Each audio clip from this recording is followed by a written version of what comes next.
Yo, yo, yo! Happy FU Friday, mofos. Friday. JD Gagnon here. Good friend Ceara, what's up? What's on your shirt? Ooh, that was Moonwell, a good 2 layup. days in a row. It was 2 days in a row, but this is like the Moonwell in Coinbase Blue. So if anybody's paying attention, Moonwell just recently announced their engagement with Base. So they're launching a deployment on Base, which is super exciting. So yeah, just got to represent Moonwell Blue for Coinbase. Nice. There we go. The merch game has been strong this ETH Denver. Got some great hoodies, bunch of shirts. Today, we're going down to the conference just for merch. That's it. It's my only goal, is to get as many awesome merch items as I possibly can. I like the creative merch. Like at Avalanche Barcelona, I got Kyber Swap socks. Yeah, socks are wicked. Chainlink's really well known for socks too. Like a lot of people have Chainlink socks. They're kind of a hit. So yeah, I did maybe get our graphic designer once to design a Rome terminal bikini. Nice. Yeah. Christina and I were talking. We haven't gone anywhere warm enough. So. Like what if you made like RDL scrunchies?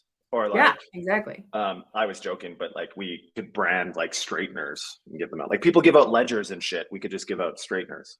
Yeah, give us something that they use every day that they have on their desk, right? Beard straighteners, maybe. There you go. I have a beard straightener. We could totally do that. But yeah, there's some really cool creative stuff going on.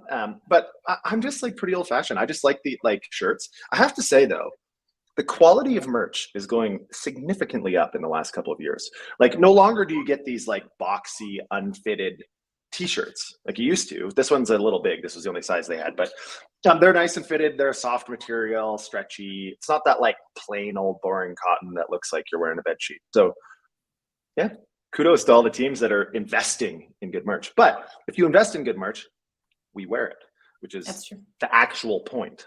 Otherwise, you're everybody a just takes t-shirt guy. If you go and you get all these t-shirts, how big is your t-shirt drawer at home? Well, you know, not. Or do you hang them up? I hang them up. Actually, I don't, but my wife hangs them up. Why did you add that? Because it's important. Because I would never hang them up if it was up to me. I would fold them because I was like, you'd throw them on the floor and stomp on them, like. Yeah, or just take them right out of the clean laundry basket and just put them on. You know, and it's humid in Miami, so like you don't even need to iron anything. You just put it on, and like within 15 seconds, it's like perfectly flat. But anyways, no, you know, it's funny because I don't normally actually wear t-shirts that often, but you know, since the merch quality's been going up and since we're doing the stream all the time, I'll represent different brands. If I get your merch, I will wear it. I will wear it if it's, as long as it fits and looks good.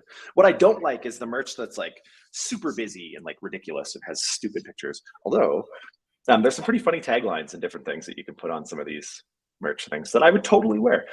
Christine was, man, we're going on a tangent today.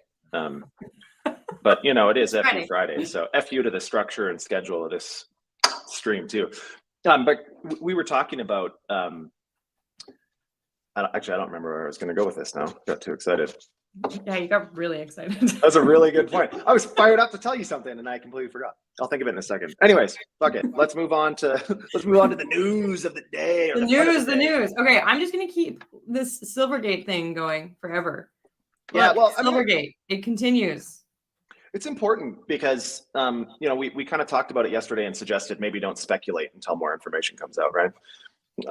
And now more information has come out. Look. And it turns out that it wasn't, in fact, just they were busy or something. It turns out that they didn't file earnings because, in fact, they're quite likely insolvent.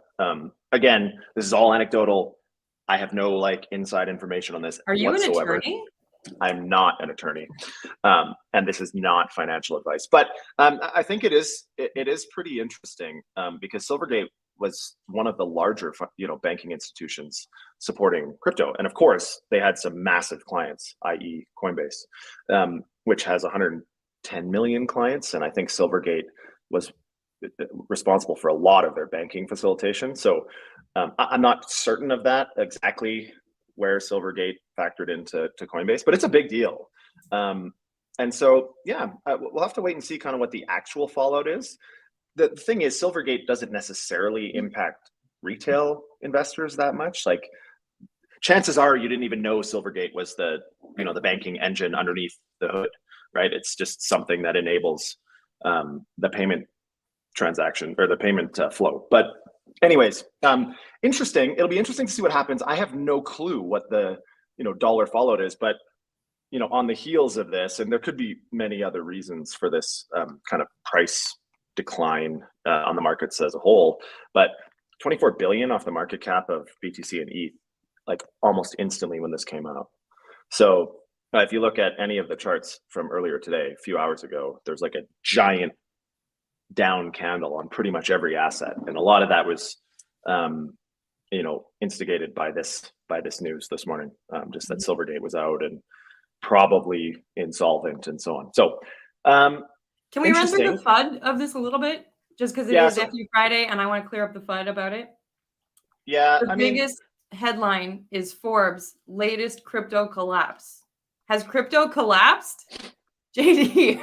No, I think again it's a little bit semantics, right? Like it's a crypto company collapse, so to speak, but it's not. It's a little different. It's a financial institution with significant crypto exposure. Like that was a major business line for Silvergate. So yeah, I mean, it's again, it's clickbaity, right? Like, oh, crypto's about to collapse. Come read this article. Oh, yeah, a payment facilitator, a financial institution is, insolvent, which sucks, honestly, because what we've all learned, I think, over the last year is that the risk management structures and policies of many of these institutions were not even remotely close to effective. And I kind of jokingly say, and this isn't with respect to any of these institutions, but I kind of jokingly say that but I mean it, is the minimum acceptable standard in the space just has to go up. Like we just have to become more focused and more accountable to risk management. And it's not easy. Like, I mean, it's novel technology. So we always have these, discussions or dilemmas, where do we draw the line? Like at what point is it maybe outside of our realm of control? Or should we be worried about it? Are we the ultimate accountable party? And it just unfortunately doesn't happen that much. Like we're seeing, obviously, like the vast majority of these collapses could have been avoided by simple risk management procedures, like ones that are pretty common in every other space, but just because we're not regulated meaningfully here yet, people get away with. There's a reason that regulation exists, to avoid this crap that's happening. Okay, Anyways. so here's a question on that. Some of these headlines that are coming through are, Coinbase now has to move on from Silvergate and is going with someone else. And, Kraken has to move on from Silvergate and is going with someone else. And a hedge fund is required to change their whole strategy because they have to find a new bank to replace Silvergate. Genuinely, this is very reactive. Was there a way for these organizations to have done better due diligence earlier on? Like, do we have to live in this reactive sphere, or was there a proactive kind of strategy that organizations could have taken? Again, I mean, Coinbase, of all the institutions in the space, my experience with Coinbase has been they're generally quite thorough. Any interaction we've ever had has been very thorough and quite respectable, honestly. So, I mean, it's one of those things. It's always super clear in hindsight, right? Like, you can always look back and be like, oh yeah, we should have known. Like the signs were all over it. But the problem is, like, when there's no reporting standard, you can do due diligence, but it's only as good as the information you're given. And so is it like audited by Big Four financial firms? Probably not. Most of these businesses started as startups recently and blew up quickly with their vendors or with their clients. And so, I mean, who knows? Like they likely don't have the sophistication fast enough to deal with the fast scaling. So then you just end up with either poor or non-existent policies, and you try to scramble to put them in after the fact, but it doesn't always work out. So due diligence, due diligence is only as good as the info you're given. So how do you validate information? In TradFi and different markets, it's, you have to have audited financials, you have to submit them to the regulators on a regular basis, generally speaking, which is what happened with Silvergate. But I think it's just and I don't know what the due diligence between Coinbase and Silvergate was. But for the longest time, just finding a banking partner was a nightmare. So, when you find one that seems like it's going to work, you're probably a little bit more path dependent, or you have some confirmation bias, right? You're like, oh, these guys are able to do this. Everything we've learned so far is awesome. Let's do it. And who knows? I mean, we're all human in the end, right? Yeah. So my last kind of query on this, and excuse the naivete, but I think it's important to talk about from a FUD kind of perspective. Yeah. So Silvergate's now not doing well. Let's just put it lightly. Things are not going great, and everyone pulled out of Silvergate. And now Silvergate has really no course in which they can do well because they no longer have any support, right? Yeah.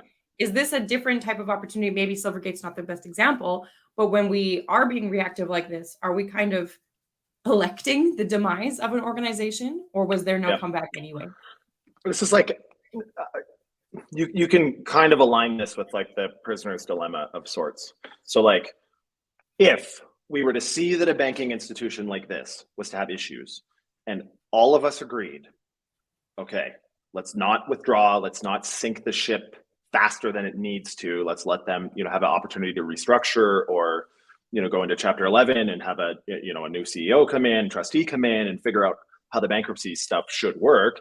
Generally, Chapter 11 often involves just restructuring and getting the business back to profitability. Like, there's a lot of businesses, again, I didn't come with data for this, but there's a lot of businesses that have gone through, Chapter 11 before and restructured and became successful again. I mean, there's probably way more that haven't, but so again, the prisoner's dilemma, if we all did nothing effectively and just waited for the businesses to sort themselves out, you're putting a lot of trust in centralized authorities, of course, which is like the antithesis of blockchain. So that's probably not going to happen. But at the same time, as soon as you realize that, like, okay, I have money there and you have money there, and there's only enough money for one of us. So if I withdraw before you, then I'm good. And because especially with these institutional places, I have clients that's like, my business could go bankrupt because your business went bankrupt. That's where this contagion kind of happens, right? A lot of these institutional clients have their own sets of clients. Coinbase is a prime example, right? So Coinbase is saying, shit, like, if we end up sending a bunch of funds via Silvergate and they don't have they're not solvent, then our clients could lose those funds, and then Coinbase is on the hook, right? Because they can't just say, oops. They have to say, crap, like, we had a vendor, it's our responsibility, and we have to make our clients whole. So with all of that in mind, you can see how this unravels pretty quickly, right? And again, prisoner's dilemma, typical prisoner's dilemma. You got to figure out what is most likely to happen when people are self-serving, institutions are self-serving, and that is human nature. Human nature is first look after yourself and then figure out how to look after the people around you. But that's what leads to this contagion. And again, there's a few things that probably couldn't have been managed properly, but there is a lot of things that have happened in the last year that, if we would have just slowed down a little bit and everybody would have just taken a minute instead of being reactive, it probably would have been fine. But you can't even say that with a straight face, because when it's happening, again, like, you'll be the only one there going, okay, I'll give him a minute. And then when it comes time to, stuff like Celsius from today, you're the only one waiting, and you get cents on the dollar while everybody else pulled their money out. Now, this is all kind of hilarious, because there is in the US, again, I'm not a bankruptcy attorney, but there is in the US clawback provisions in a bankruptcy proceeding, where, as far as I remember, 90 days, they can go back for any cash sent out or withdrawn or anything in the last 90 days. And they can claw it back. And the US government obviously has fairly strong teeth in that regard. They can, even if you're not in America, they can figure out, how to make your life unpleasant until you give the money back. So just because that's where this whole thing kind of unravels, because just because you think you got your money out, years down the road, chances are you're going to be assessed some sort of penalty or clawback. So we'll have to wait and see. Now, the flip side of this, once this whole Chapter 11 thing happens, Celsius is an example of what happens in the end. So Celsius, after 263 days, certain customers are now able to withdraw some funds. And so what happened is they freeze everything. They say, okay, no more withdrawals, no more payments to vendors, nothing. Like no employees are getting paid, nothing. Everybody's just halting activity effective now. And then they figure out, okay, how much money was sent in the last 90 days? How much of it should we or can we claw back? And eventually you come to like some version of what is recoverable, right? And what assets can be sold. They've obviously figured out what can be sold and what can't if they're starting to allow withdrawals. So what's likely the case, so you had to be a depositor of Celsius prior to, I think, April 30th, 2021. Yeah. 2021. So it might be, and again, I don't have all the details. I'm not an attorney, but it might be a function of first in, first out. So, and that's often, like there's a hierarchy of debtors, right? So, and that hierarchy is established among tons of different data points. Like it depends on what their terms of service looked like. It depends on what types of contracts they signed with their lenders. There's a whole bunch of, minutia that determines kind of how this all works. But in this particular case, it seems like first in, first out, or older accounts, get first opportunity. Now, there's a few ways to look at this. What they probably did is they probably said, hey, we have, and these are just random numbers, but we have $10 billion in obligations, but we only have $6 billion in our accounts after all of this is done. So we can offer 60 cents on the dollar, take it or leave it, generally. And there's a whole lot of other legalese in there, but yeah, that's kind of what's happening. So it's interesting to see this kind of fallout. I'm more interested to see what the recovery rate was. Is it 60 cents on the dollar? Are they able to, those people were able to withdraw 100%? I don't know. This is interesting. We're talking about things that are going back a long ways now, right? Like new marketplace entrants, if anybody's joining crypto as crypto curious today, wasn't a Celsius customer. So they kind of get to learn these lessons, right? But in the realm of going back, you did touch on Ripple as well. And Ripple says that it's been 2.5 years since their litigation began. So crypto is now old enough that we have historical information that we're still reporting on, right? I wonder how long we'll report on Silvergate for. Like in 3 years, are we still going to be? Well, I don't think we put this in here today, but Mt. Gox, which happened in like 2015, maybe 2015. Like I still remember when that was going on. Like we were panicking. This was the end of crypto, as is every major news story. But now we're talking, 7-8 years later, and finally they're starting to recover some of the assets, that were lost, and they're starting to make some people whole in Mt. Gox. So, but that's bankruptcy. Like Chapter 11 is not a quick process. Like everybody assumes that the FTX debacle is going to be solved right away. Absolutely not. I mean, we have a credit claim there at FTX, also a decent size one, but not one that's crippling in any way. But I mean, we don't figure we're going to get any of that back for years, like years and years, and that's unfortunate, right? Because for us, it turned out that it was just a small piece of our market making, not small, but it was some market making assets that we had put on the platform that we can't recover in the short term, but it's fine. I mean, those assets were there just to market make anyways. So we're not, panicking. But there's a lot of other people that are panicking because, a lot of their net worth was in some of these platforms. And what do? Right? Another one is Quadriga in Canada years ago. And there's a documentary out on that now, which is crazy. Like, it's really crazy to see how many people got impacted by these things, and then what the experience is for them during the fallout of all of this, and so anyways. Who's gonna play you in the Netflix rendition of Rome Blockchain Labs? Let's hope that it's like totally different narrative than any of that shit. Well, if I said Netflix rendition instead of the Sundance documentary. Yeah, fair. I have no idea. I mean, it's kind of hilarious. Like, I feel so insignificant, generally speaking, in the space. Like, I never really think, hey, someone's going to play me in a movie. I know, I'm teasing. So maybe someday, but I highly doubt it. So, but anyways, coming back to Ripple quickly, because this is, I think, important.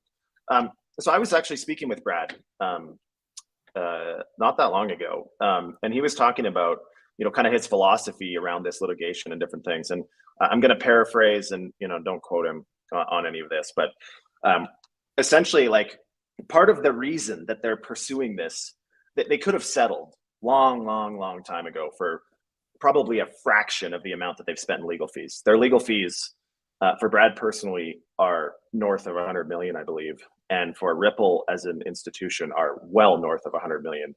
I mean, they probably could have paid a significantly lower fine or something, or a settlement early on, but they wanted to, stand up for the space and force the regulators to start to set parameters. And I mean, love Ripple or hate Ripple, I definitely appreciate what they're doing for the space as a whole. It's forcing some sort of meaningful public litigated decision, whatever that is. And obviously we have all the confidence in the world that Ripple will survive this and will come out vindicated. But at the very least, we'll get more clarity at the end. And I think that's incredibly admirable. Yeah. So good on you. Thanks, Ripple. Thanks, Brad. Shout out to, the rest of the Ripple Labs guys. Again, it wouldn't be easy. A lot of this is, personal funds, personal net worth that they're spending. Again, it's great that they have the capacity to be able to do that. Not everybody can spend 100 million on a legal defense. But it's a long endeavor, 2.5 years that they've been fighting this thing. And hopefully set precedent for. Yeah, hopefully. And like, right? I'm somewhat neutral personally on the outcome. I don't have a horse in the race. I'm not a Ripple guy. Maybe should be, but I'm not. And so for me, I'm not as concerned with what the outcome is, although of course it'll be FUD no matter what. Mm-hmm. But I'm more interested in what it will tell us, right? As a space, does it give us, whether we like it or not, does it give us more insight as to where everything is going? And I hate to say that we're waiting for litigation to build understanding of what the regulation may be down the road. I would much prefer that they spent the time, built the regulation, then enforced people that weren't following that. But we'll see what happens. By precedent, I just kind of mean also, he's spending all of this cashola to have the legal team and to do it. And it's fantastic that he can do that. But as we see more and more protocols come up and smaller players enter the space and so on and so forth, it would be great if precedent was set so we knew what to expect.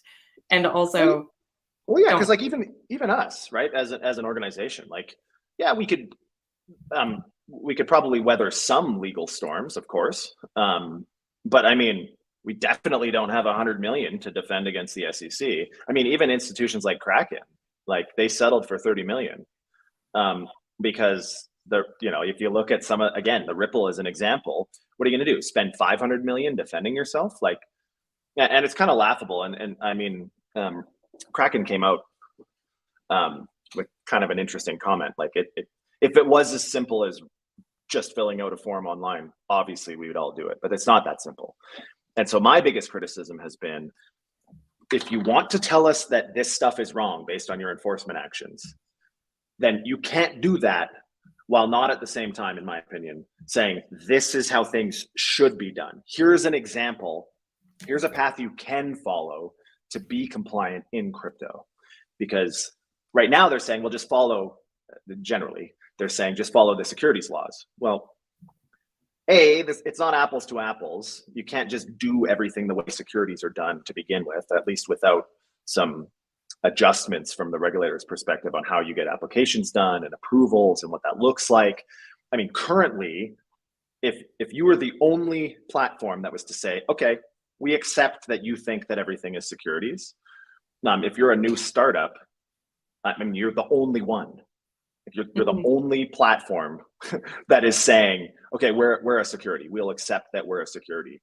And so there's no like example or path, or there's no precedent at all. And they have no idea where to go. And it makes them less competitive, because while they're going through the 6 to 12 month process of, and again, I'm generalizing. Yeah, I know you can do it faster. It depends on your attorneys, depends on the business, depends on, your experience level, whatever. But, 6 to 12 months just to get going. which is normal in TradFi, obviously. But in crypto, you just get eclipsed. Like that, all the people that aren't doing that just launch and go. Now they're taking outsized risk. We could make arguments about all this. We're all taking some conscious risks on how this will go, but I'm confident that they're not going to come and sweep everybody into non-compliance. They're probably going to say at some point, okay, we've started to establish some rules here. If you are not in compliance with these, get in compliance real quick. And so then the space will just have to adjust. And they'll probably have to create some like kind of like the dreamer's path to citizenship that everybody's always talking about in America. They'll probably have to create some streamlined process for ongoing concerns to come into compliance, right? Because another one of the criticisms that has happened is when you go to the SEC or to the other regulators looking for guidance, looking for counsel on what we should be doing, what's happened, and Brian Armstrong at Coinbase has talked about this a lot. You go in for advice, you kind of open your doors a little bit to the regulators, and then they come back and they litigate or fine you for something else. And it's like, wait a second, we're trying to figure out how to get into compliance, not give you more information just to penalize us while still not being considered compliant. So anyways, we could go on about this forever, but I think there's just a lot of work still to be done, a lot of uncertainty, and Ripple's doing the necessary to try to help that out. And I'm sure in the end, they will be rewarded one way or another for the work and resources they put into this. Okay, JD, I want to do a power 2 minutes on Europe really quick. Oh yeah. Only because of the hilarity of one of these FUD articles, okay? Let's do it. So, really quick, Cointelegraph says that the head of crypto tax calculator Coinly said that a widely adopted Euro stablecoin would be absolutely beneficial for cryptocurrency markets. We know this. There's one that exists a little bit already that isn't as popular as USDC. Super cool, super exciting that it's being talked about. That's really great. But in the meantime, at exactly the same time, we see the UK doing something almost completely opposite.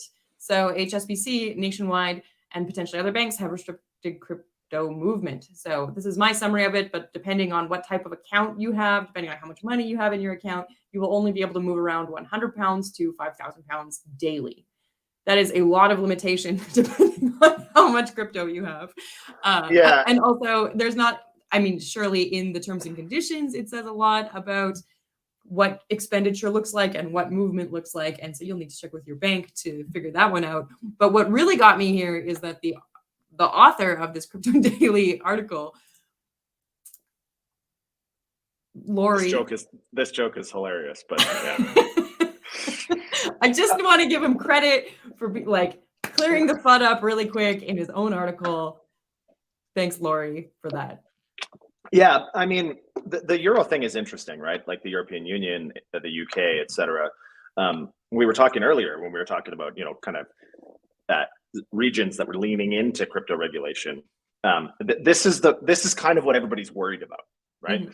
That, okay, the UK, the EU is saying, yeah, we're going to be proactive in creating crypto regulation. We're going to, do our damnedest to give everybody the guidelines or the goalposts that they have to, play within. But then the flip side of that is they do that, but then it becomes so punitive and so restrictive that it's kind of like the situation in Canada. We talked about this also. Mm-hmm. Like all of a sudden, Canada has made it so restrictive and so punitive to participate in the space that you're like, yeah, there's a lot of regulation in Canada, but it essentially renders the country not able to participate the way that everybody else does. It puts you at a disadvantage. So until there's a global standard, which there currently isn't, this type of thing is doing more harm than good by putting these crazy restrictions. And the reason is kind of obvious. Again, if you have a tin hat on, so to speak, the banks are using, the risk and the clawbacks and the fraud, all of which are problems, as the excuse. But what they're actually doing is recognizing that crypto is disrupting the banking revenue model. It's not going to kill the banks. I've said this many times. The banks aren't going to die. We're not trying to kill banks. They're going to have to change their business model. And that, when you have been a legacy institution for hundreds of years, is a big problem. And a lot of the boards of directors of these massive companies are old, and they don't love change, and they don't love, you know, the uncertainty of something new. And so this is a way to significantly limit what users can do in their jurisdictions. And as a consequence, they're hoping that it protects their monopoly. I don't think I so. myself look forward to the revolution of blockchain finance and banking, and also going to a Vatican rave. So Vatican rave would be great. All I'm saying is that give the people what they want, and we will all participate. Yeah. Could you imagine a Vatican rave? Yes, that would be interesting. Absolutely. Have you been to the Vatican? They're already handing out wine. Yeah, that's pretty much halfway to rave. You know, they give out wine, so might as well just give out ecstasy and play EDM music. Why not? I thought we had a pretty liberal pope now. I have no idea. Honestly, I don't follow the Vatican very much. I feel like we assign a lot of authority to the Vatican in a time where the Vatican isn't the all-knowing anymore. Like, there's the internet and other ways to find out information. You don't have to take it from these so they can repurpose authorities as a promotional venue. Yeah, that's it. Forget being an organized religion. Now you have become a marketing and promotions company. That's it. Welcome to the rest of the world. Anyways, all right, I gotta go. I gotta head down to the conference. Anybody that's watching this, anybody that's down there, come say hi. I won't be wearing this shirt at the conference because it's freezing outside, at least for me. So I'm gonna be wearing a hoodie, maybe a hat, maybe a fake mustache, but it's kind of like Where's Waldo? So come find me and maybe you get a prize. Who knows? Anyways, FU Friday, go FUD yourself. Go FUD yourself. Have a beautiful weekend.